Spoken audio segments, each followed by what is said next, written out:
Okay, the last bit is just about scale. So somewhere on the drawing in orthographic there needs to be some indication of the scale of the drawing, because obviously if you're drawing a very small component with lots and lots of detail on it and you need it to be bigger, then obviously you're going to make it bigger in order to see all the detail.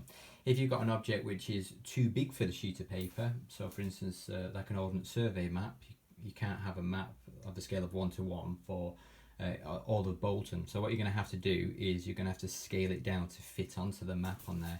So somewhere, it's normally drawn as a ratio somewhere on your sheet. So normally if you've got a scale of 1:1, that means it's going to be actual size. So this unit here is normally the drawing, and this unit here is normally the actual object on the side.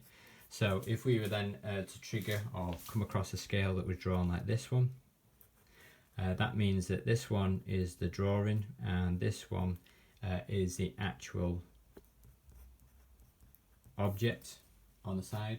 So that means that drawing is half the size or half the value of the actual object. So this will be half the size of it. And a quick way to remember it is it looks like the half symbol. If you went the other way, so in this case, if you went 2:1, this one is the drawing and this one is the actual object. That means you can see that the drawing is twice the value of the actual object, so that means that the drawing is twice as big. So you'll be using this for really, really small components that you need to draw bigger on there. So these are just some standard ratios you might come across on your drawings.